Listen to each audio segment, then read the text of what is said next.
সাবধান হয়ে যান। হাসিনাকে যেভাবে করে পতন করেছি তার চেয়ে ভয়াবহ লেভেলে আপনাদের পতন হবে বলে রাখলাম।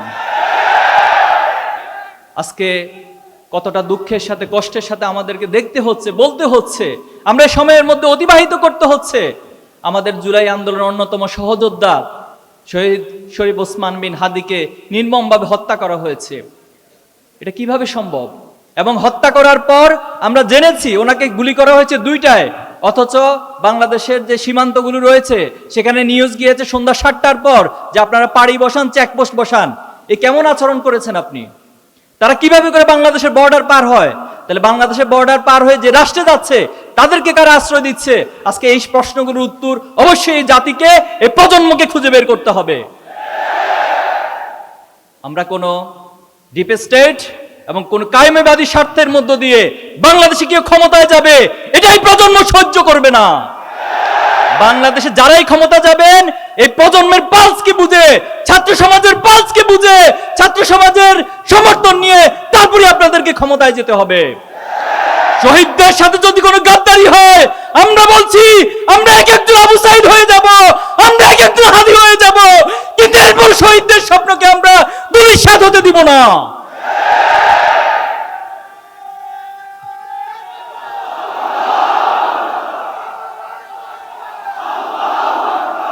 আমরা স্পষ্ট ভাষায় বলবো, অতি সত্বর শহীদ হাদি ভাইয়ের খুনিদেরকে গ্রেপ্তার করতে হবে।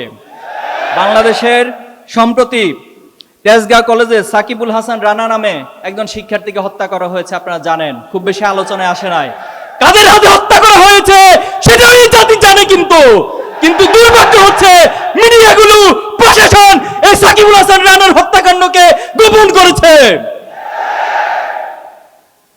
এই রাষ্ট্রের জন্য আমরা জীবন দেই নাই, এই রাষ্ট্রের জন্য আমার শহীদ ভাইরা জীবন দেয় নাই। রক্তে মোড়ানো কাফেলা, আমাদের আবেগ ভালোবাসার নাম, হাজার হাজার মজলুমের হৃদয়ের অভিব্যক্তিতে যে নাম, বাংলাদেশ ইসলামী ছাত্র শিবির কেন্দ্রীয় সদস্য সম্মেলন 2025-এর প্রথম অধিবেশনের একেবারে শেষ প্রান্তে আমরা এসে পৌঁছেছি। আমাদের মাঝে উপস্থিত আছেন মোহতারাম আমিরে জামাত, আজকের প্রোগ্রামের সম্মানিত প্রধান অতিথি জনাব ডাক্তার শফিকুর রহমান, সম্মানিত অতিথিবৃন্দ, আমার প্রাণপ্রিয় সদস্য ভাইয়েরা। আমরা 2025 সালের একেবারে শেষ প্রান্তে এসে পৌঁছেছি। 2025 সাল আমাদের জন্য ছিল নেয়ামতে পূর্ণ একটি বছর। 2025 সাল ছিল আমাদের জন্য চ্যালেঞ্জিং একটা বছর। 2025 সাল ছিল আমাদের জন্য নতুন নতুন অভিজ্ঞতার সম্মুখীন হওয়ার বছর। আল্লাহ তাআলার একান্ত মেহেরবানিতে আমরা এই বছরটি অতিবাহিত করেছি। আল্লাহ তাআলা আমাদেরকে এই বছরে যতটুকু অর্জন করার সুযোগ দিয়েছেন তার জন্য আমরা আল্লাহর কাছে তাসবিহ করি, হামদ করি, এবং আল্লাহর কাছে আমাদের নিজের অজান্তে যে ভুলগুলো হয়ে যায় সেটার জন্য আল্লাহর কাছে আমরা ক্ষমা প্রার্থনা করি। সংগ্রামী উপস্থিতি, ইসলামী ছাত্র শিবির 2025 সালের অর্জনের কথা যখন আসে তখন আমার মনে পড়ে শহীদ আব্দুল মালেক ভাইয়ের কথা। শহীদ আব্দুল মালেক ভাইয়ের রক্তরঞ্জিত ক্যাম্পাস থেকে ইসলামী ছাত্র শিবির যাত্রা শুরু করেছিল, এবং সেই যাত্রা থেকে হাঁটি হাঁটি পা করে আজকের এই দিন পর্যন্ত ইসলামী ছাত্র শিবির এসে পৌঁছেছে। আমাদের জন্য এই রাস্তাগুলো স্বাভাবিক পুষ্প বিছানো কোনো রাস্তা ছিল না, এই রাস্তাটা অনেক কণ্ঠকাকীর্ণ ছিল।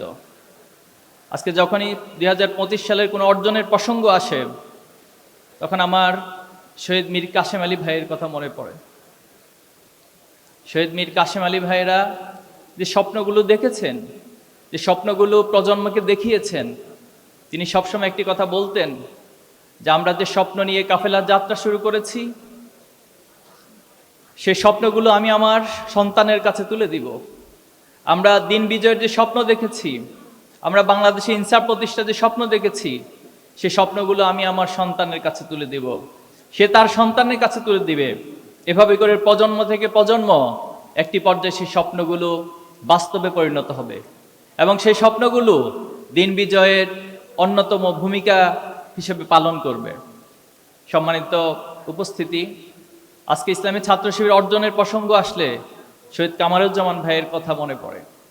আজকে ইসলামী ছাত্র শিবির অর্জনের প্রসঙ্গ আসলে জুলাই এবং আগস্টের আগ পর্যন্ত 234 জন ভাইয়ের জীবন উৎসর্গের কথা মনে পড়ে। আজকে জুলাই এবং আগস্টে ইসলামী ছাত্র শিবিরের অসংখ্য ভাইদেরা জীবন দিয়েছেন। আজকে যখনই আমাদের অর্জনের প্রসঙ্গ আসে, জুলাই এবং আগস্টের সেই বিভীষিকাময় দিনগুলোর কথা মনে পড়ে। এখানে আমার ভাইয়েরা আছেন সকলে, আপনারা সেই দিনগুলো সাক্ষী। কেমন ছিল সেই দিনগুলো আমাদের জন্য? প্রতিটি দিন, প্রতিটি রাত আমাদেরকে শাহাদাতের জন্য অপেক্ষা করতে হতো। যখন ইন্টারনেট শাটডাউন হয়ে গিয়েছিল, আমরা অফলাইনে যোগাযোগ করতে হয়েছে, অনেক রিস্ক নিয়ে যোগাযোগ করতে হয়েছে। বাসা থেকে অনেক দূর থেকে সিম, মোবাইল আলাদা করে সেখানে যোগাযোগ করতে হয়েছিল। প্রতিদিনই আমাদের কাছে কোনো না কোনো শাহাদাতের সংবাদ আসতো। প্রতিদিনই বাংলাদেশের কোনো না কোনো প্রান্ত থেকে আমাদের ভাইয়েরা নির্মমভাবে আহত হওয়ার সংবাদ আসতো। কোথাও না কোথাও গ্রেপ্তার হয়ে নির্যাতনের রিমান্ডের খবরগুলো আসতো। এর মধ্য দিয়ে আমরা আজকের এই পর্যায়ে এসে দাঁড়িয়েছি। এই জুলাই এবং আগস্ট আমাদেরকে বাংলাদেশে নতুন করে একটি সম্ভাবনার ধার উন্মোচন করে দিয়েছে। জুলাই এবং আগস্ট এই ভূখণ্ডে আধিপত্যবাদী এবং ফ্যাসিবাদী শক্তির সকল সমীকরণগুলোকে ধ্বংস করে দিয়েছে। আজকে আমরা আমাদের সেই ত্যাগ, শহীদ এবং যাদের রক্তের বিনিময়ে, ত্যাগের বিনিময়ে আমরা এই অর্জনগুলো হয়েছে, আমরা তাদেরকে স্মরণ করছি, তাদের জন্য আল্লাহর কাছে দোয়া করছি। আল্লাহ যেন তাদেরকে শাহাদাতের মর্যাদা দান করেন। আমাদের আহত, পঙ্গুত্ব বরণকারী যে ভাইরা রয়েছেন, আল্লাহ যেন আমাদের ভাইদেরকে সুস্থতা দান করেন। ইসলামী ছাত্র শিবিরের গুম হওয়া 7 জন ভাই রয়েছে। এই 7 জন ভাইয়ের কোনো সংবাদ আমরা পরিবারকে দিতে পারি না। পরিবারগুলো এখনো অপেক্ষায় থাকে। আমাদের আল মুকাদ্দাস ভাইয়ের ভাই, ছোট ভাই আমাকে মেসেজ করে প্রায় সময় যে ভাই, আমার কাছে মনে হয় যে আমার ভাই ফিরে আসবে। আমি ওনাদের বাড়িতে গিয়েছিলাম, ওনার আম্মা একই প্রশ্ন করেছিল আমাদেরকে, আমাদের সন্তান ফিরে আসবে না? তখন আমরা নিশ্চুপ হয়ে মাটির দিকে তাকিয়ে থাকা ছাড়া আমাদের কিছুই করার থাকে না। সম্মানিত উপস্থিতি, আজকে জুলাই এবং আগস্টের যে স্বপ্ন, সে স্বপ্নগুলো বাংলাদেশের জমিনে ইনসাফ প্রতিষ্ঠার মধ্য দিয়ে বাস্তবায়িত হোক, আমরা সেটা প্রত্যাশা করি। আমরা প্রত্যাশা করি বাংলাদেশে একটি ইনসাফের সমাজ হবে, যেখানে কোনো ভেদাভেদ থাকবে না। মানুষের অধিকার নিয়ে মানুষকে কষ্ট করতে হবে না, অধিকার সকলের দোরগোড়ায় পৌঁছে যাবে। আমরা এমন একটি সমাজের স্বপ্ন দেখছি এবং সেই সমাজের স্বপ্ন যারা দেখছি তাদেরকে নিজেদেরকে তৈরি করতে হবে। ছাত্র শিবির কেন প্রতিষ্ঠিত হয়েছিল? ইসলামী ছাত্র শিবির অনেক কারণ, অনেক বিষয়ে প্রতিষ্ঠিত হয়েছিল। এর মধ্যে অন্যতম কারণ ছিল কিছু বিশেষ ব্যক্তি, কিছু বিশেষ মানুষ তৈরি করা, কিছু সমাজে ক্রিম পার্সন তৈরি করা, যারা আবু বকরের উত্তরসূরি হবে, যারা ওমরের উত্তরসূরি হবে, যারা খালিদ বিন ওয়ালিদের উত্তরসূরি হবে, যারা সালাউদ্দিন আইয়ুবীর উত্তরসূরি হবে। এভাবে করে তারা পৃথিবীর নানা প্রান্তের যে সাহাবে আজমাইন ছিল এবং এই পৃথিবীতে ইনসাফ প্রতিষ্ঠার জন্য যারা ভূমিকা রেখেছিল, তাদের উত্তরসূরি হয়ে এই বাংলাদেশকেও তারা ইনসাফ প্রতিষ্ঠিত করবে। আমি আমার সদস্য ভাইদের প্রতি এই অনুরোধ রাখছি, আপনারা নিজেদেরকে এই বাংলাদেশ গড়ার জন্য এবং এই পৃথিবীতে সকল মাজলুমের পক্ষে দাঁড়ানোর জন্য, পৃথিবীকে একটি জুলুম মুক্ত পৃথিবী বানানোর জন্য, স্বপ্নের পৃথিবী বানানোর জন্য আপনারা নিজেদেরকে তৈরি করবেন এবং আগামী দিনের চ্যালেঞ্জ মোকাবেলার জন্য আমরা আমাদের সর্বাত্মক প্রচেষ্টা অব্যাহত রাখবো ইনশাআল্লাহ।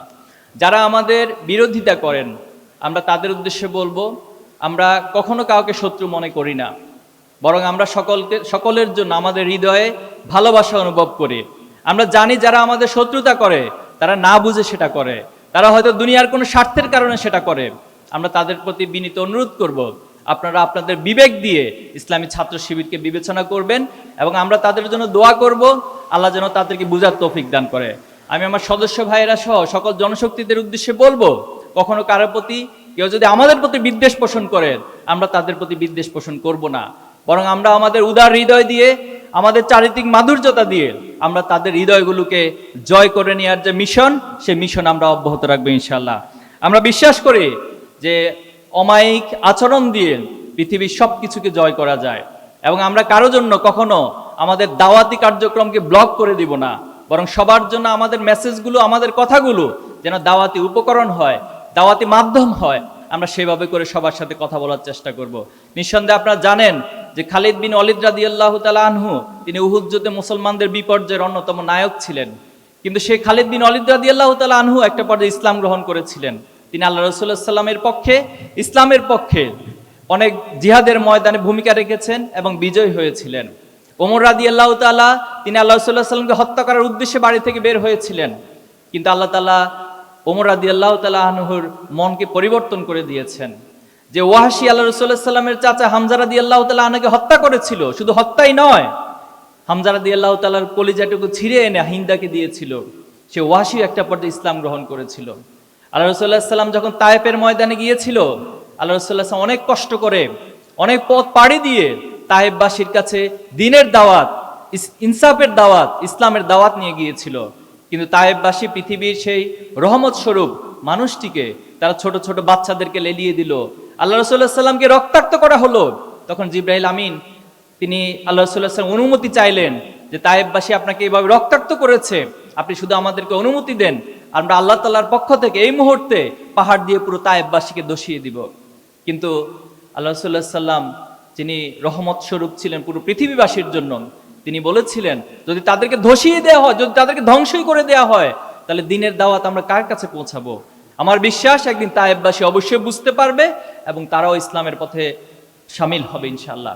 আমরা সেই আদর্শকে লালন করে এই জমিনে যারা আমাদের বিরোধিতা করছে, আমরা তাদের জন্য আমাদের হৃদয়কে উন্মুক্ত রাখবো, প্রসারিত রাখবো, তাদেরকে দ্বীনের পথে আহ্বান করব। আমরা আমাদের চারিত্রিক মাধুর্যতা দিয়ে তাদেরকেও দ্বীনের পথে ইনশাআল্লাহ নিয়ে আসবো। আল্লাহ তাদেরকে কবুল করুন, আমিন। সম্মানিত ভাইয়েরা, আমরা সরকারের প্রতি উদাত্ত আহ্বান জানাবো যে জুলাই এবং আগস্টের বিপ্লবের মধ্য দিয়ে আপনাদেরকে সরকারে বসানো হয়েছে। আমরা এই কথাগুলো অনেকবার বলেছি। আপনারা স্বাভাবিক কোনো নির্বাচন, স্বাভাবিক কোনো প্রক্রিয়া ক্ষমতায় বসেন নাই। আপনারা আমাদের দেশের শত শত হাজার হাজার শিক্ষার্থীদের, আমাদের দেশের ছাত্রদের, যুবকদের, রিক্সাওয়ালা, শ্রমিক, এই রক্তগুলো, এই জীবনগুলোর উপরে আপনারা ক্ষমতায় বসেছেন। তাহলে আপনারা সেই ক্ষমতায় বসে যদি আবার সে ফ্যাসিবাদ কায়েমের চিন্তা করেন, অথবা ফ্যাসিবাদী কায়েমি স্বার্থকে যে এস্টাবলিশমেন্ট রয়েছে তাদেরকে যদি সুযোগ দেন, তাহলে এটা শহীদদের সাথে প্রতারণা ছাড়া আর কিছু নয়। আমরা তাদের প্রতি উদাত্ত আহ্বান জানাবো, এই রক্তের সাথে বেইমানি করবেন না।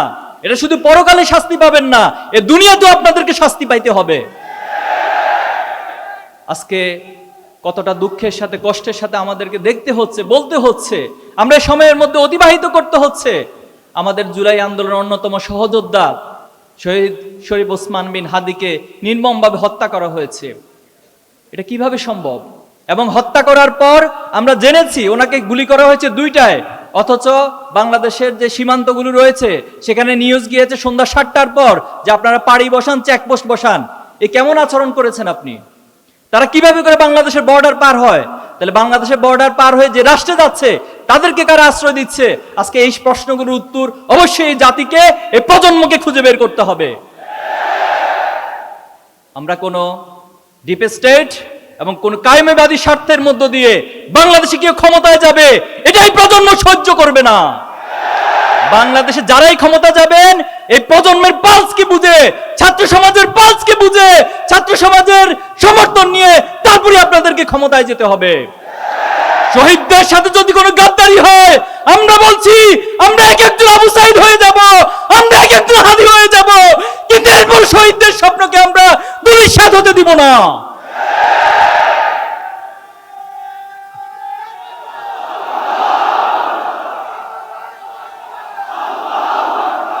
আমরা স্পষ্ট ভাষায় বলবো, অতি সত্বর শহীদ হাদি ভাইয়ের খুনিদেরকে গ্রেপ্তার করতে হবে।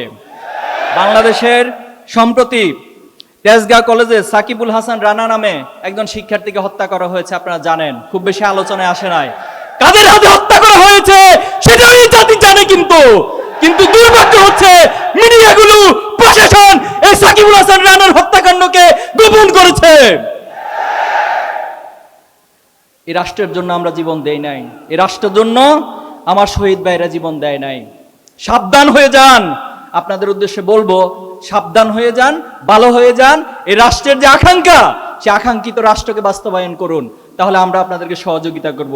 আর তার বিপরীত হলে অবশ্যই আমরা এই প্রজন্ম হাসিনাকে যেভাবে করে পতন করেছি, তার চেয়ে ভয়াবহ লেভেলে আপনাদের পতন হবে, বলে রাখলাম। সংগ্রামে উপস্থিতি, আমাদেরকে শাহাদাতে নিয়ে, আমাদেরকে মৃত্যু নিয়ে, আমাদেরকে গুলি করা নিয়ে কেউ ভয় দেখাবেন না। আমরা পৃথিবীতে পা রেখেছি শাহাদাতের তামান্না নিয়ে। এই পৃথিবীতে ইনসাফ কায়েম হয়েছে শাহাদাতের উপর দিয়ে, রক্তের উপর দিয়ে। আগামী দিনে বাংলাদেশেও শাহাদাতের উপর দিয়ে ইনসাফ কায়েম হবে।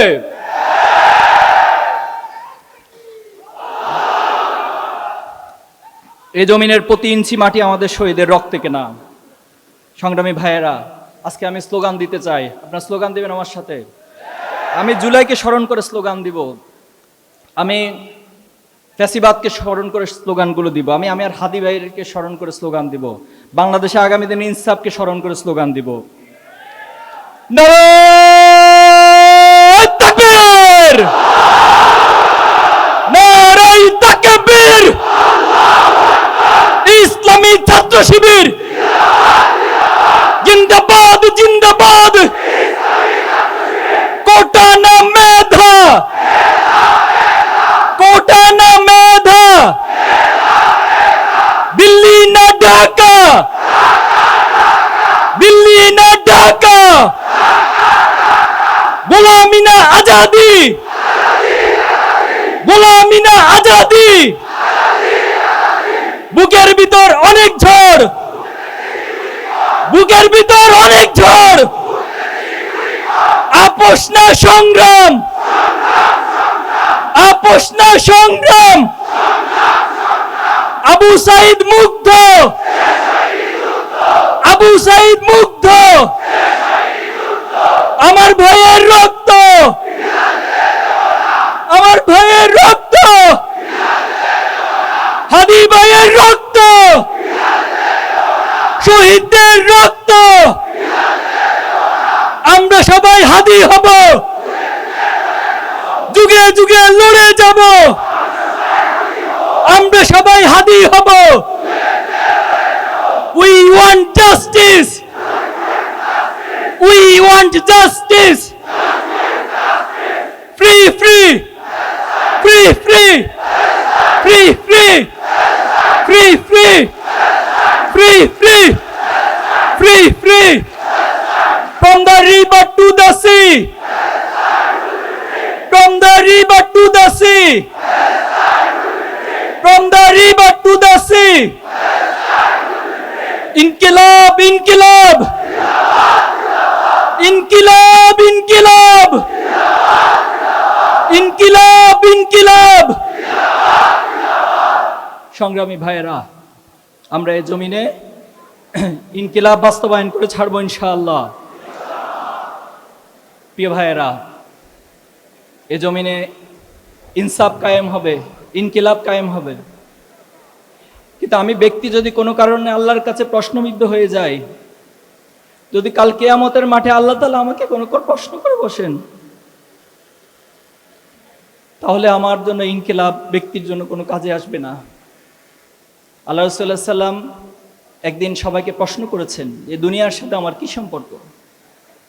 তখন আল্লাহ রাসূল সাল্লাল্লাহু নিজেই সেটার উত্তর দিয়েছেন একটা উপমার মধ্য দিয়ে। তিনি বলেছেন যে কোনো একজন পথিক যখন অনেক দূরবর্তী পথে যাত্রা করে, পথিমধ্যে তিনি একটি বৃক্ষ দেখতে পেল এবং সেই বৃক্ষের নিচে সামান্য কিছু সময় বিশ্রামের প্রয়োজন হলো এবং বিশ্রাম করে তিনি আবার তার নির্দিষ্ট গন্তব্যের দিকে হেঁটে যান। রাসূল সাল্লাল্লাহু আলাইহি ওয়াসাল্লাম বলেছেন, এই দুনিয়ার সাথে আমার সম্পর্ক হচ্ছে সে পথিকের অতি সামান্য কিছু সময় বৃক্ষের নিকট বিশ্রাম নেওয়ার মতো। আল্লাহ তাআলার কাছে এই দুনিয়ার মূল্য একটি মশার ডানার চেয়ে তুচ্ছ হিসেবে বিবেচিত হয়। আল্লাহ সাল্লাল্লাহু আলাইহি ওয়াসাল্লাম হাদিসে বলেছেন যে কোনো একজন ব্যক্তি যদি সমুদ্রের মধ্যে তার আঙ্গুলকে চুবিয়ে দেয়, চুবানোর পর যখন সে আঙ্গুল উত্তোলন করে, আঙ্গুলের মাথায় যে সামান্য পানি থাকে, আখিরাতের তুলনায় দুনিয়াটা হচ্ছে ততটাই নগণ্য। সংগ্রামী ভাইয়েরা আমার, আমরা আমাদের এই সকল প্রচেষ্টার মধ্য দিয়ে আল্লাহর কাছে একটা জিনিসই চাই, আল্লাহ যেন আমাদেরকে জান্নাতে শামিল করে নেন। আল্লাহ যেন আমাদের সকল কর্ম প্রচেষ্টাগুলোকে তার সন্তুষ্টির মাধ্যম হিসেবে কবুল করে নেন। বিগত সময় ইসলামী ছাত্র শিবির যে পথ মাড়ি দিয়ে এসেছে, 2025 যতটুকু অর্জন হয়েছে, আগামী বছর আপনাদের সকলের প্রচেষ্টার মধ্য দিয়ে আল্লাহ তাআলা আমাদেরকে আরো অনেক অনেক বেশি অর্জনের সম্মুখীন করবে ইনশাআল্লাহ। আল্লাহ আমাদেরকে আরো অনেক অনেক অর্জনের দিকে, সফলতার দিকে ধাবিত করবেন ইনশাআল্লাহ। নাসরুম মিনাল্লাহি ওয়া ফাতহুন করিব। সর্বশেষ আল্লাহ তাআলার কাছে একটাই ফরিয়াদ, আমাদের সব কিছুর বিনিময়ে আমাদের রব যেন আমাদের উপর সন্তুষ্ট হয়ে যায়। আমার রব যখন বলবে রাদিয়াল্লাহু আনহু ওয়া রাদু আনহুম, তখন আমার বান্দা হিসেবে, গোলাম হিসেবে আমার আর চাওয়া পাওয়ার কোনো কিছুই থাকবে না। আল্লাহ আমাদেরকে তার সন্তুষ্টির চিত্ত বান্দাদের কাতারে শামিল করে নিন। আল্লাহ তাআলা আমাদের সবাইকে তার জান্নাতে একসাথে করে শামিল করে নিন। আপনাদের সবাইকে অনেক অনেক ধন্যবাদ। মোহতারাম প্রধান অতিথি থেকে শুরু করে যত ভাইয়েরা এখানে এসেছেন, কষ্ট করে আমাদেরকে সময় দিয়েছেন, সাংবাদিক বন্ধুরা এসেছেন, আইন শৃঙ্খলা বাহিনীর ভাইয়েরা রয়েছেন, আমাদের ভাইয়েরা এই প্রোগ্রাম বাস্তবায়নের জন্য গত মাসব্যাপী অনেক কষ্ট করেছেন, শ্রম দিয়েছেন। আমি সবার জন্য আল্লাহ তাআলার কাছে উত্তম যাজার কামনা করছি। আপনাদেরকে ধন্যবাদ জানিয়ে আমাদের প্রথম অধিবেশন এখানেই সমাপ্ত ঘোষণা করছি। আসসালামু আলাইকুম ওয়া রাহমাতুল্লাহি ওয়া বারাকাতুহু।